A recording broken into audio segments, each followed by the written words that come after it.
Get out! Who told you people you could throw a party like this? Ma'am, it's my daughter's birthday. We have a permit. I don't care what you have. Her eyes move over the yard, the pool, the music, the crowd of black faces laughing and splashing, and her mouth curls like she's looking at something she needs scrubbed off her street. This is a decent neighborhood. I don't know what kind of people you think you're bringing in here, but I'm putting a stop to it. She's already dialing. Karen, please. Yes, I need police at this address. She doesn't blink, doesn't lower the phone, doesn't stop staring at him while she says it. Large group, aggressive, I don't feel safe. Possible drugs, possible trespassing. Just send someone fast. Alicia pulls Maya against her side, birthday crown slipping sideways on the girl's head. We've lived on this street for 6 years. You know exactly who we are. I know exactly what I'm looking at. Karen finally lowers the phone, smiling now, satisfied. The police are on their way. Marcus doesn't argue. He turns back to the grill, flips a burger, one hand resting behind his back where nobody at this party, least of all Karen, has any idea what he's quietly holding. 3 hours earlier, the Johnson backyard looked exactly like what it was supposed to look like on the hottest Saturday of the summer. String lights crisscrossing overhead, a rented bounce house wedged between the fence and the pool, a folding table sagging under trays of ribs and potato salad, and a birthday cake with 8 candles waiting to be lit. Maya Johnson ran the length of the yard in a purple swimsuit, plastic tiara slightly too big for her head, shrieking with delight every time one of her cousins chased her toward the water. "Careful, baby," Alicia called from the patio, though she was smiling too wide to sound like she meant it as a warning. Marcus stood at the grill in a Hawaiian print tank top, tongs in one hand, watching his daughter with the particular contentment of a man who spends most of his week carrying weight he doesn't bring home. Today wasn't a day for that weight. Today was ribs and cousins and Maya turning 8. "You're supposed to be relaxing," his brother-in-law Terrence said, sliding up beside him with a plate. "Not manning the grill like it's your day job. This is how I relax." 2 houses down, Olivia Grant stood at her own mailbox longer than any letter required, watching the Johnsons' yard with a different kind of attention entirely. Not irritation, just quiet appreciation for the sight of a full, happy family filling a backyard on a Saturday afternoon. She'd lived on this street for 4 years, long enough to know Karen's particular relationship with anything she considered a disruption to her idea of the neighborhood, and something in her gut tightened slightly, watching Karen's porch light flick on despite the bright afternoon sun, a small habitual gesture Olivia had learned to associate with trouble brewing next door. Across the fence, close enough to hear the music without straining, Karen Whitmore stood on her back porch with a glass of iced tea she hadn't touched in 20 minutes, watching the party with an expression that had been steadily hardening since the first cars started arriving that morning. She'd counted them. 11 vehicles parked along the street, more than the Johnsons' driveway could hold, spilling onto the curb in front of 2 other houses. She'd noted the music, not loud exactly, but present, drifting over the fence in a way she found herself resenting more with every passing hour.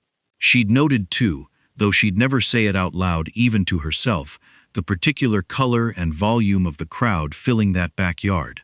Aunts in bright sundresses, uncles laughing loudly by the cooler, cousins stacked 3 generations deep, more people than she'd ever seen gathered at any other house on this street. And something about the sheer size and joy of it needled at her, in a way she couldn't quite name. "They didn't even ask anyone," she muttered to her husband, Harold, who was doing his best to stay buried in a crossword puzzle at the kitchen table. "Just took over half the street. It's a kid's birthday party, Karen. It's disruptive." She set the tea down, untouched, and moved to the window instead.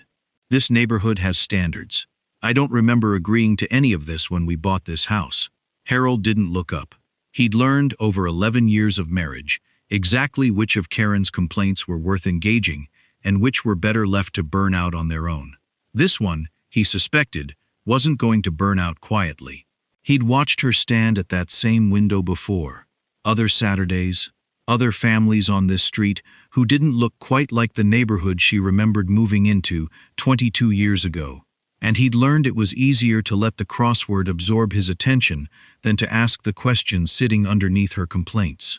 By 2 o'clock, the party had grown louder, not dramatically, but enough. A cousin's playlist switching to something with more bass. A group of kids doing cannonballs off the pool's edge. Laughter carrying easily across a fence that had never quite managed to feel tall enough for Karen's liking.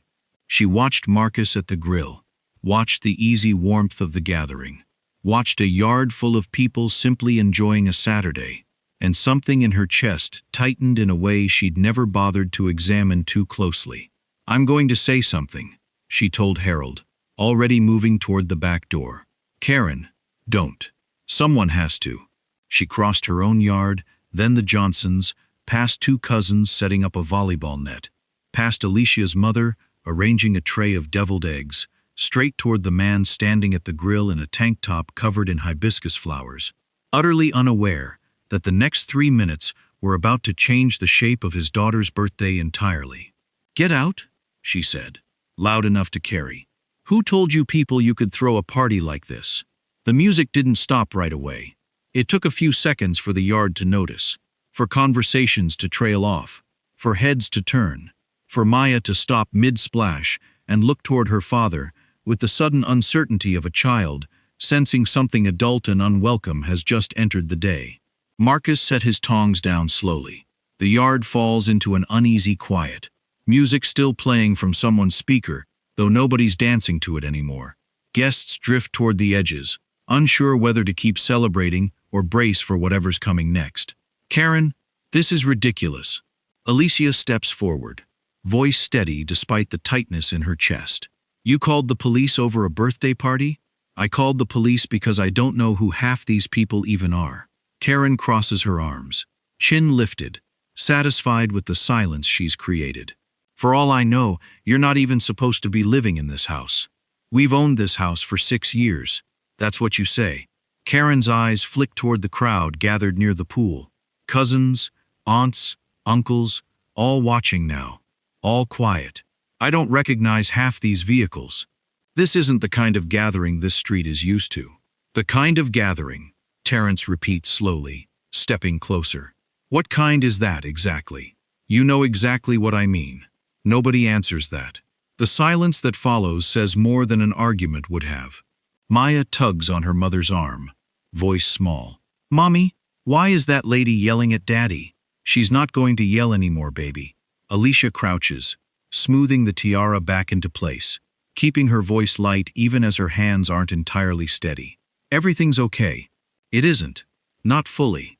And Maya seems to sense that in the particular way children sense things adults try to hide from them. Not through words, but through the tension in a mother's shoulders, the careful brightness in a voice, trying too hard to sound normal. Marcus crouches down to his daughter's level, drawing her attention away from Karen entirely. "Hey, look at me." He waits until her eyes find his.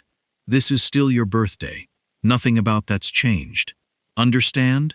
Maya nods, though her lower lip trembles slightly, the first real fear she's shown all afternoon, settling into her small shoulders. Across the fence, Walter Jenkins steps out onto his own porch, drawn by the sudden quiet, after an hour of music and laughter. 81 years old, a Korean War veteran who's lived across the street longer than anyone else on the block, he watches the scene unfold with the particular clarity of a man who's seen this exact pattern before, in different decades, with different families, the specifics changing, but the shape of it staying stubbornly the same. He'd watched Karen do something similar 3 years ago, to a different family, over a fence line dispute that turned out to be nothing at all once a surveyor got involved. He remembers how that family moved out 6 months later, exhausted by something they never quite named out loud. He doesn't cross the street yet. He simply watches, arms crossed, waiting to see how this plays out, before deciding whether his presence might help or simply give Karen another audience to perform for. Olivia Grant has abandoned her mailbox entirely now, standing at the edge of her own lawn with her phone in hand, recording without quite deciding to. Some instinct telling her that whatever happens next in that backyard deserves a record beyond memory alone. "You've got kids scared over there," Terrence says quietly to Karen. "Is that what you wanted?" "I wanted my neighborhood back to normal." Karen doesn't flinch from the accusation. "If a few children are upset because their parents decided to throw a circus on a Saturday afternoon, that's not my responsibility. It's a birthday party, Karen." Alicia's voice finally cracks slightly, more exhausted than angry. "She's 8 years old. Then she'll have plenty more birthdays. Somewhere else, hopefully." The comment lands hard enough that even Harold, still hovering near his own back fence, winces visibly, though he says nothing to correct her. Marcus straightens, keeping one hand on Maya's shoulder, the other still resting behind his back, where it's remained since the moment Karen first crossed into his yard. His face gives away nothing, not the anger most of the guests can see building in Terrence, not the exhaustion settling into Alicia's shoulders, not even the particular strain of having to manage a crisis while also protecting a birthday. "Karen," he says finally, voice even, "I need you to go back to your own yard now. The police are coming, like you said. We'll deal with this the right way, with them, when they arrive." "Oh, I'm not going anywhere." Karen plants herself more firmly near the pool's edge, arms still crossed. "I want to make sure they see exactly what I called about." More neighbors have gathered by now, drawn by the stillness where music and laughter used to be. The Hendersons from 2 doors down, a jogger who stopped mid-route to watch, a teenager on a bike braking slowly at the curb to see what's happening. Nobody intervenes. Nobody says anything at all. The particular silence of a crowd that senses something is wrong, but hasn't yet decided whose responsibility it is to say so. In the distance, faint but unmistakable, the first wail of a siren rises over the neighborhood. Maya's hand tightens around her father's fingers. "Daddy," she whispers, "are they going to arrest you?" Marcus doesn't answer right away. He looks down at his daughter, at the fear in her eyes that no 8-year-old should ever have to carry on her own birthday, and something in his jaw tightens. Not fear, not for himself, but the particular anger of a father watching his child's joy get stolen by someone who never had to think twice about calling for help. The siren grows louder. 2 patrol cars turn onto the street. The patrol cars pull up along the curb, lights still flashing, though the sirens have cut off. And for a moment, the whole street seems to hold its breath. Neighbors who'd gathered along the sidewalk go quiet, phones rising discreetly, the particular hush that settles over a scene when everyone senses something significant is about to unfold. Sergeant Linda Ramirez steps out first, scanning the scene with the practiced eye of a 15-year veteran.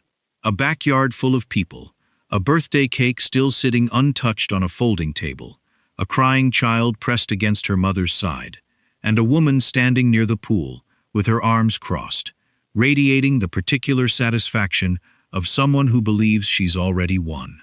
Officer Ethan Brooks follows a step behind, younger, newer to the job, eyes moving across the yard with the same careful assessment his training has drilled into him, though nothing in that training quite prepared him for what he's about to notice. "Afternoon, folks."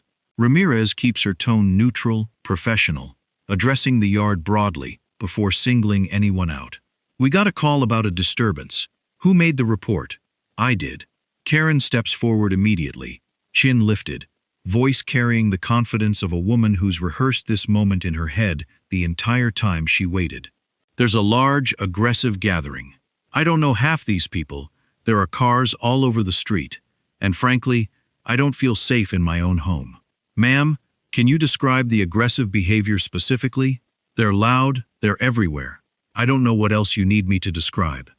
Ramirez's expression doesn't shift, though something behind her eyes registers the gap between the words "aggressive gathering" and the scene actually in front of her. A birthday party, decorations, small children in swimsuits, nothing remotely resembling the emergency Karen described on the phone. "And you are?" Ramirez turns toward Marcus, notepad ready. "Marcus Johnson. This is my home, my daughter's 8th birthday." He keeps his voice level, hands visible, the exact posture he's trained 100 officers to maintain in a tense encounter, though none of them know that's exactly what he's doing right now. We have a party permit from the city, if you'd like to see it. We're within the noise ordinance. We were planning to wrap up before sunset regardless. He's lying, Karen cuts in. I've lived on this street 22 years. I've never seen this many strangers on this block at once. They're not strangers. Alicia's voice is tight, controlled, though barely. They're our family. Ramirez studies the yard again. The cake, the decorations, the birthday girl still clinging to her mother. And something in her expression suggests she's already forming a read on the situation that doesn't match the urgency of the original call. Sir, do you have ID on you? In my back pocket. Marcus reaches slowly, deliberately, the same careful motion he's coached rookies through 100 times. Announce the movement. Keep it visible. Give the officer no reason to feel uncertain about what's happening. He hands over his license without comment. Officer Brooks steps closer to look at it over Ramirez's shoulder, and something shifts in his face the moment his eyes land on the name. Marcus Johnson, he reads aloud, quiet, almost to himself. He looks up, studying the man in front of him more carefully now. The tank top, the sunglasses pushed up into his hair, the relaxed stance of a man at his own family barbecue. Something about the eyes catches him first, then the voice. Then the particular way he'd said within the noise ordinance, like a man who'd written the ordinance himself. He thinks back to the morning briefing 3 days ago. The chief standing at the front of the room in full uniform, calm and measured, in exactly this same way, laying out a new community policing initiative with the same unhurried authority he's using right now to answer questions about his own daughter's birthday party. Chief Johnson? Brooks says it under his breath, though not quite quiet enough. Ramirez's head turns sharply. What did you say? I said. Brooks straightens, color rising in his face.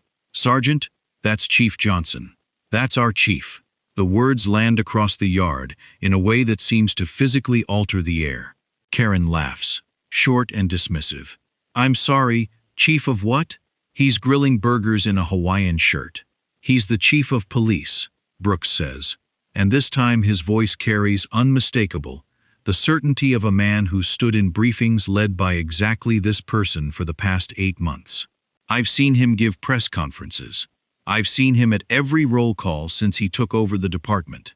Ramirez's professional composure holds, but only barely, her eyes moving between the license in her hand and the man standing calmly in front of her, tongs still resting on the grill beside him.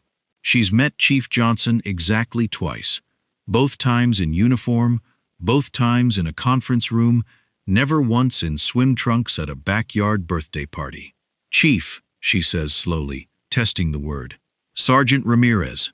Marcus nods once, calm, unbothered by the shift rippling through the yard around him. I'd appreciate it if we could handle this the way we'd handle any call. I'm a homeowner today, nothing more. Karen's confidence, which had been steadily climbing since the moment the patrol cars arrived, falters visibly for the first time. That's not possible. He can't be. Ma'am. Ramirez's tone has changed entirely, sharper now, more formal. I need you to step back, please. I called about a legitimate disturbance. You called about a birthday party, Brooks says, and there's an edge in his voice now he doesn't fully try to hide. I can see the cake from here. Karen's eyes dart around the yard, taking in details she'd conveniently ignored 20 minutes earlier. The balloons, the happy 8th birthday Maya banner strung between 2 trees, the untouched cake with its 8 candles still standing. The crowd of relatives who'd been nothing more than laughing family until she'd decided otherwise. This is ridiculous, she says, though her voice has lost the certainty it carried minutes ago. I have every right to report suspicious activity in my own neighborhood. You have every right to call 911, Ramirez says evenly. You don't have the right to fabricate a threat that isn't there. We're going to need a statement from you, ma'am, and I want to be very clear that misuse of emergency services is something we take seriously. The crowd, silent through most of the confrontation, begins murmuring now, not loudly, but enough that Karen can feel the shift in attention. The way every eye in that backyard has moved from Marcus to her. The way the fear she'd manufactured with a single phone call has curdled, in the space of a few sentences, into something considerably more uncomfortable for her to stand inside. Maya, still pressed against her mother's side, looks up. "Daddy's the police chief?" "Daddy's the police chief," Marcus confirms gently, crouching down to her level again, voice softening entirely for his daughter, even as the rest of the yard absorbs the news around them. Same daddy as always, though, doesn't change anything about today. Maya considers this with the particular seriousness of an 8-year-old processing a genuinely enormous piece of information, then nods slowly, apparently satisfied. Karen, meanwhile, stands frozen near the pool's edge, watching Officer Brooks straighten his posture unconsciously, watching Sergeant Ramirez's tone shift from routine investigation to something closer to formal deference, watching a scene rearrange itself entirely around a truth she never once considered before she picked up her phone. She replays her own words in her head. "I don't know half these people. This isn't the kind of gathering this street is used to." And for the first time since she crossed her own yard toward the Johnsons' fence, something like doubt creeps into the certainty she'd been carrying all afternoon. Something has clearly gone very wrong with the version of this afternoon she'd expected. Sergeant Ramirez straightens fully now, the professional neutrality she'd held through the initial questioning, giving way to something more formal, more careful. She's spoken with Chief Johnson perhaps a dozen times in 8 months, always across a conference table, always in uniform, always with the particular distance rank requires. She's never once considered what he might look like standing at a grill in his own backyard. And something about seeing him this way, relaxed, in shorts, tongs still resting nearby, unsettles the mental image she'd built of him without ever realizing she'd built one. "Chief," she says again, "I apologize. I wasn't expecting." "You had no reason to expect it, Sergeant. You responded to a call the way you're trained to. That's exactly what I want from my officers." Marcus's voice carries the same calm it's held through the entire encounter, though something in his posture has shifted slightly now that the truth is out. Not relief exactly, more like a man setting down a weight he'd been carrying carefully so it wouldn't disturb anyone else. Officer Brooks, still visibly rattled, straightens into something close to attention. "Chief, should I?" "Stand easy, Ethan." Marcus uses his first name deliberately, a small gesture meant to ease the young officer's obvious discomfort. "You did your job well. Both of you did." Without quite deciding to, Brooks raises his hand in a brief, instinctive salute. Not required. Not part of any protocol for an off-duty encounter. Just the automatic response of a young officer standing in front of the man who leads his entire department. Ramirez follows a half-second later, the gesture settling over the backyard with a weight that has nothing to do with the badge Marcus still hasn't shown anyone, and everything to do with what everyone in that yard has just watched unfold. Karen stares at the two officers, saluting a man she'd spent the last 20 minutes trying to have removed from his own home, and something in her chest seems to physically drop. "This isn't," her voice comes out smaller now, the certainty completely drained from it. "This can't be right."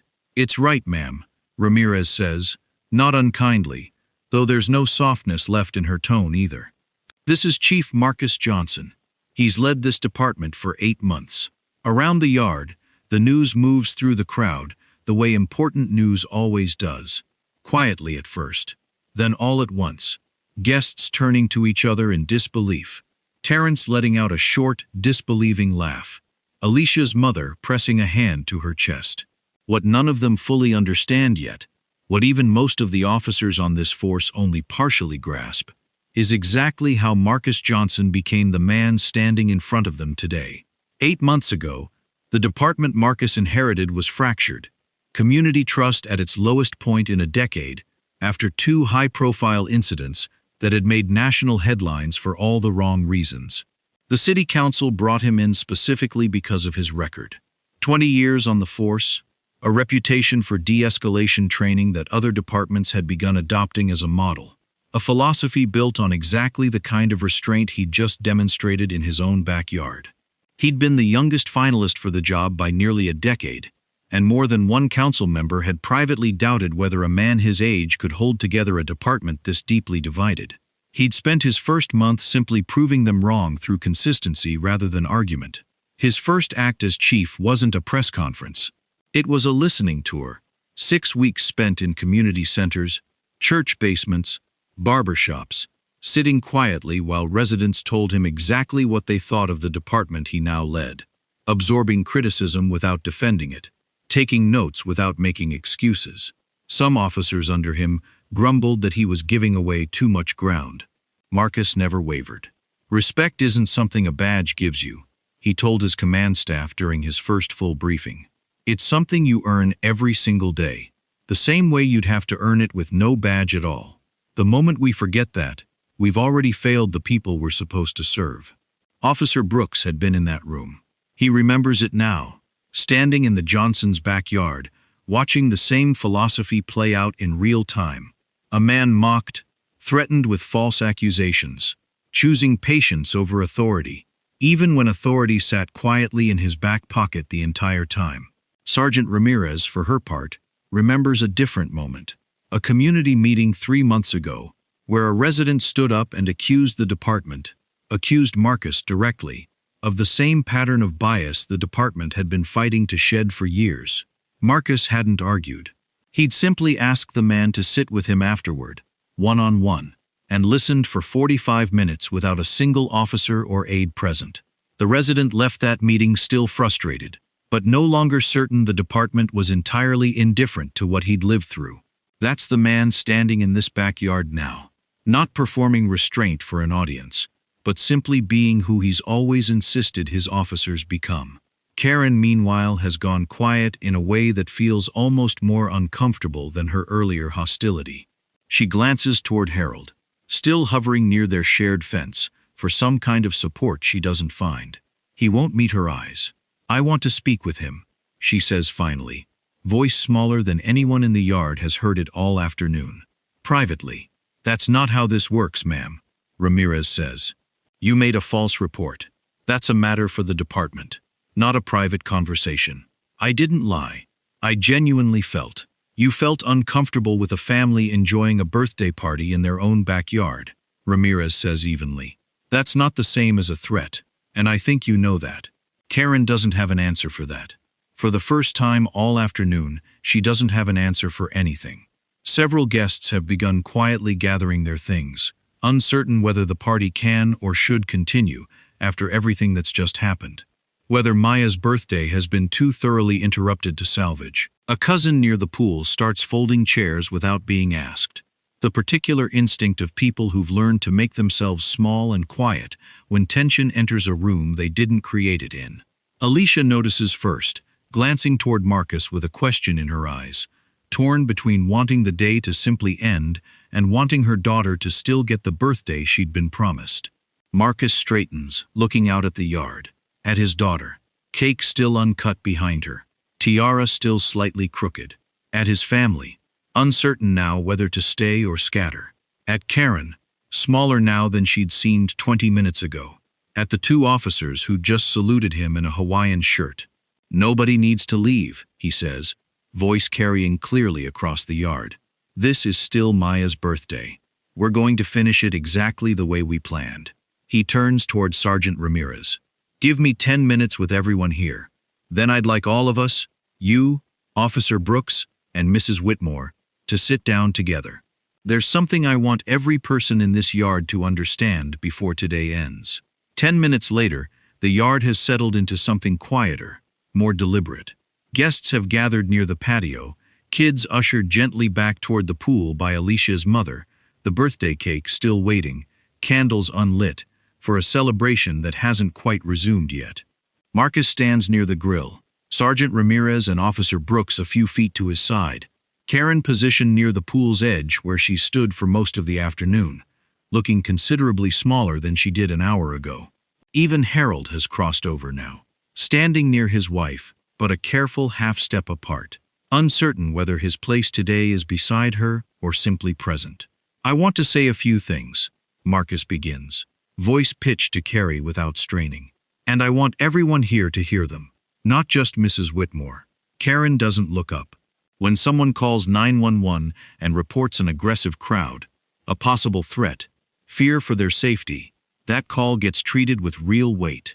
Officers respond fast. They approach carefully, because they have to assume the danger described is real, right up until they can confirm otherwise. He looks toward Ramirez and Brooks. That's not a flaw in the system. That's the system working exactly as it should. The problem isn't how my officers responded today. The problem is what they were told to expect when they got here.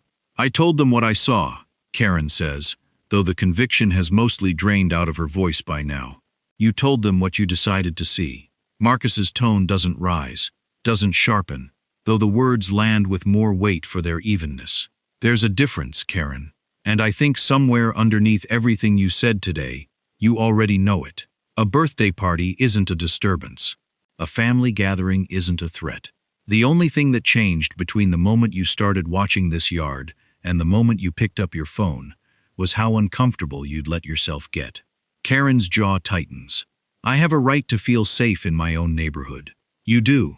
And so does every family on this street, including mine, including every guest my daughter invited to her 8th birthday party. Feeling safe isn't the same as deciding, on sight, that a crowd of people who don't look like you must be dangerous. That's not a neighborhood standard, Karen. That's a bias you brought with you before you ever crossed into my yard. Nobody in the crowd says anything. Olivia Grant, phone still recording quietly from a respectful distance, watches Karen's face carefully, waiting to see whether any of this is actually landing. I want to be clear about something else, Marcus continues, turning slightly toward his officers now. Sergeant Ramirez, Officer Brooks, you did exactly what your training requires. You treated the call seriously. You investigated fairly. You didn't assume guilt on either side, before you had facts. That's the standard I expect from every officer in this department. And today, you both met it. I don't want anyone walking away from this thinking you did something wrong. You didn't. Ramirez nods once, something in her posture easing slightly at the reassurance. She'd been quietly bracing, since the moment Brooks said the word chief, for some kind of fallout, a reprimand, a note in her file, the particular anxiety of an officer who realizes too late she's been standing in front of her own boss without knowing it. The reassurance lands harder than she expects, and she finds herself grateful for it, in a way she doesn't fully examine until later that evening. What I do want, Marcus says, turning back to Karen, is for this department, and this city, to take seriously what happens when emergency services get weaponized against people who've done nothing but exist. Somewhere someone else decided they shouldn't. That's not a rare mistake, Karen. It happens across this country every single day, usually to families who don't happen to have a police chief standing at their grill when it does. Karen flinches slightly at that, the full weight of what could have gone differently settling over her for what looks like the first time. You could have gotten someone hurt today, Marcus says, quieter now, though no less direct. Not me. I can handle being questioned by officers who know exactly who I am. But somewhere in this city, right now, there's a family who doesn't have that protection. Who a call like yours could genuinely put in danger. I need you to sit with that. Not with what almost happened to me. With what actually happens to people who don't get the benefit of the doubt you assumed I didn't deserve. Walter Jenkins, standing quietly at the edge of the yard, nods slowly. The particular nod of a man who's watched this exact pattern play out for decades, and finally sees someone naming it plainly, without theatrics, without cruelty, just fact laid bare in front of the person who needs to hear it. Karen is quiet for a long moment, the silence stretching uncomfortably across the yard. Every guest, every officer, every neighbor waiting to see what she'll say. Her voice catches. I don't know what to say to that. You don't have to say anything right now, Marcus tells her, but I do have one request before this afternoon is over. Karen looks up at him, uncertain, bracing for whatever comes next. I'd like you to stay, Marcus says, for the rest of the party, not as punishment, as a start. Karen doesn't answer right away. She looks at the yard around her, the cake still waiting, the children peering cautiously from behind their parents, the officers standing quietly to the side, and something in her expression shifts, not quite softening, but loosening slightly from the rigid certainty she'd carried into this backyard an hour earlier. I don't think I should stay, she says finally. Not today. I think I need to go think about what you said. That's fair too. Marcus nods. No judgment in it either way. But I do want you to understand, there will be consequences here. A false emergency report is a citation, at minimum. That's not something I can waive, even if I wanted to, and I want to be clear that I don't want to. Rules apply the same regardless of who's standing in front of me. I understand. Karen's voice is quieter than anyone's heard it all afternoon. Sergeant Ramirez steps forward with the paperwork already prepared, professional and unhurried, walking Karen through the citation with the same neutral tone she'd have used with anyone else. Karen signs without argument, hands slightly unsteady, and for the first time since she crossed into the Johnsons' yard, she looks less like a woman defending her territory and more like someone realizing, slowly, the actual size of what she's done. Harold finally speaks, quiet, mostly to his wife. I should have said something sooner, Karen. I saw this coming, and I let it happen anyway. Karen doesn't respond to that. She simply nods, once, and turns to leave, walking back across the yard she'd stormed into with such certainty. Considerably slower now, considerably smaller. The party doesn't resume immediately. It takes a few minutes for the mood to shift back. Terrence turning the music on low, Alicia coaxing Maya back toward the pool. The particular effort required to rebuild joy after it's been interrupted this thoroughly. But it does shift, gradually, the way these things do when there's a birthday girl still waiting for her cake, and a family determined not to let one afternoon define the whole day. Alicia's mother starts refilling lemonade cups again, and somewhere a cousin restarts the volleyball net that had been abandoned mid-setup an hour earlier. The small, ordinary motions of a family choosing to reclaim its own celebration. Can we do the candles now? Maya asks, tugging her father's hand. We absolutely can. Marcus scoops her up despite her being nearly too big for it now, carrying her toward the table where the cake has been waiting patiently through everything. The crowd gathers again, this time without the tension that had scattered them earlier. Officer Brooks and Sergeant Ramirez linger near the edge, technically off the clock now, though neither seems in a hurry to leave. Walter Jenkins makes his way over from across the street, settling into a lawn chair someone offers him, watching the scene with quiet satisfaction. Happy birthday to you, the yard sings, off-key and enthusiastic, Maya's face lit by 8 candles and considerably more joy than the afternoon seemed capable of producing an hour ago.